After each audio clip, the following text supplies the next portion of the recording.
Hey guys, it's Dan from Squid Gaming, and I'm going to try and play while talking once again for Anything Could Happen Thursday, number 16, I believe. I'm playing Bioshock Infinite, and I am sick of doing these commentaries over and over again when I get stuff wrong. So, game is amazing, presentation is great as always, gameplay is just flawless, it's just so fun. You can only carry 2 guns at once, which are kind of, I don't know why I did that, but you could always carry multiple guns at once, all the guns you had at once in Bioshock 1 and 2. But that's not a problem. Everything, if I was going to give it a game 10 out of 10, it would be this one. It's probably going to be my game of the year. If anything beats it this year or even next year, I'll be very, very surprised. It is fantastic. Everything you've heard about this game is true, except the bad ones. Obviously, so more guys are coming. It's really, they're just making it easy for me to talk, aren't they? I don't have to concentrate at all. I'll try not to talk about the game much. If you hear a good thing about this game, it's probably true, so I'd say look up anything on the internet. If you haven't heard of this game, yeah, I'd be very surprised, because that's actually my main reason for making this on Bioshock, because I usually don't do single player games for Anything Could Happen Thursday. We usually try and find a multiplayer game that James and I can play. But, oh, let's get you on my team, buddy. Yeah, go on exploding then. Oh, that was pro! Professional MLG Bioshock Infinite. I'm the captain. So, my main point is being defensive over video games you like and feeling somewhat responsible for its reputation when you're in a conversation with someone. It's interesting because I think if we really think about it, I think we all do it. And I think we all fully understand why. Because we didn't make the game, we didn't make the movie. It's the same with movies, I don't know, I haven't, not with this one. We didn't make the movie, we didn't make the game, but somehow we feel offended when someone, you know, disses our game that we really like. So I thought a good example of this is the Elder Scrolls games, where a lot of new players got drawn to the genre and the series. When Skyrim came out, it was very well advertised, you know, lots of live action stuff, and it was really the first game of the series to have like a lot. Let's try and put some. Let's do that. Sweet. A lot of advertising, a lot of you know, promotion. So a lot of people got introduced to the series through that, and I think a lot of people got really pissed off that they just got cheesed off that, you know, all these Call of Duty. I always say Call of Duty players. I think a lot of other people do as well, purely because Call of Duty players is like a term used for people who are like that aren't really gamers, but they call themselves gamers because they play a game which is so easy to pick up that your grandmother could play it. And that's the point of COD. It's supposed to be like a mindless sort of, you know, game which is really easy to play, and so it's sort of a game for people who don't play games, if you know what I mean.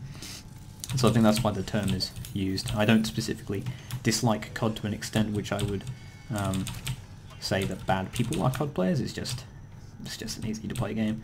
So, going off topic again, where am I supposed to be going? So yeah, a lot of COD players seem to pick up Skyrim, and a lot of people got pissed off because, you know, they felt that you should be with the series the whole time. Not that you can really help it if you've never heard of a series. Like, I played Oblivion, I've got Morrowind, but I haven't played it yet, and I haven't finished Oblivion or Skyrim, so I can't really help that. But I think a lot of people just felt cheesed off that, you know, they'd been with the series the whole time, and then a bunch of new people are just going, oh, this game's awesome. And you can understand that. I bet you can relate to that. I really do. So Bioshock Infinite, I feel, is that one game which I feel very, very defensive over, because I feel that a lot of people didn't finish, or didn't play, Bioshock 1.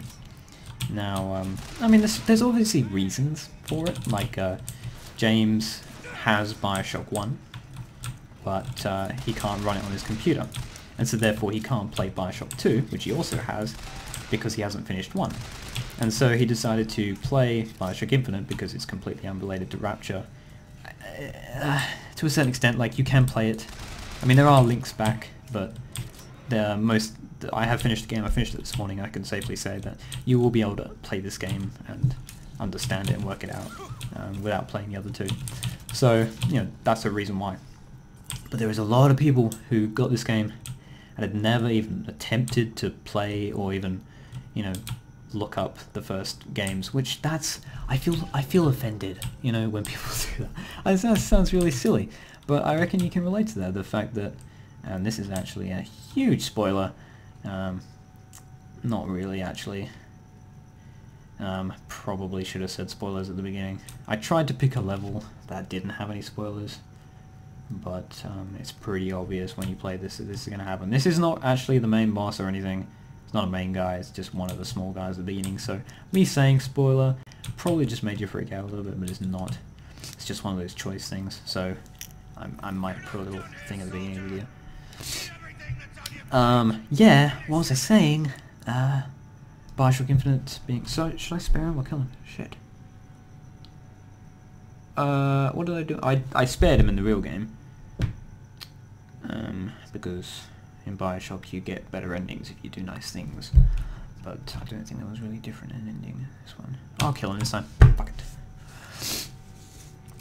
So yeah, I don't like it when, you know, COD people, you know, come along and, you know, because Bioshock Infinite is that Skyrim, it's AAA, huge, advertised, you know, all over the place. It's coming out on the Vita this time. And Bioshock 1 and 2 were nowhere near this much advertised. I'd be very surprised, again, I'd be very surprised if you've never heard of this game.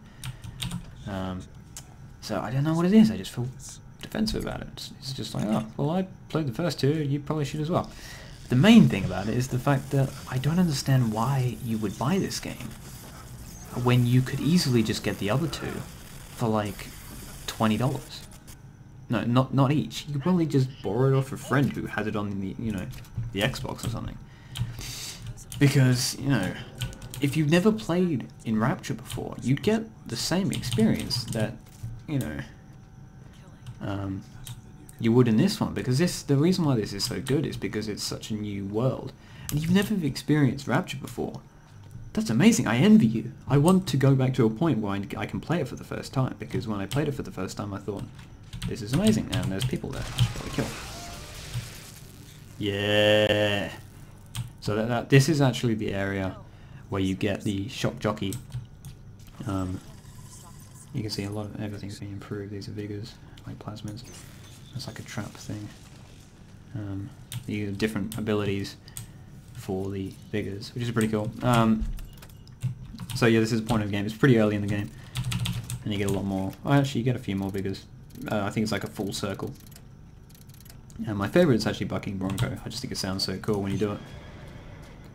And it just lifts them up into the air like they did with the rocks there. And they take more damage when they're up in the air. So yeah, I really want to recommend this game to you, but I feel that I need to recommend it only if you've played the first two before, or you've attempted to play the first two before. Because of course there may be reasons why you can't.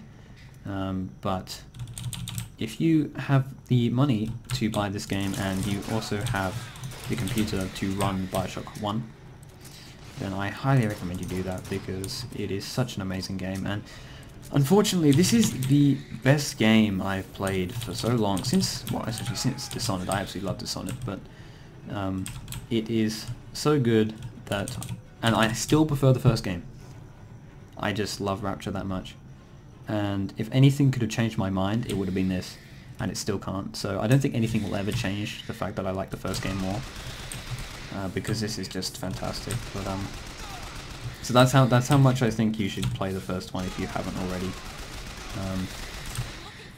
Because as I said, this is so similar but so different at the same time that it's, again, a completely new experience. But it's just awesome. Let's try and get outside just quickly, just to show you maybe what the beginning of the game is by far the most impressive point of the entire thing. What am I supposed to be doing? Charge something. Oh shit, that's something else. Boom, boom, shot. That's what you need the shock jockey for, to power up stuff. We've got to get back to the... You know what? I actually might show you this bit, because this is quite cool. It's we've got a... You're gonna like clear debt, so you got to go up and get the girl from Colombia, which is the floating city. And this is the girl, obviously, and we're trying to get off at the moment. This is we're trying to get off Colombia at the moment, so that's what's going down at this point.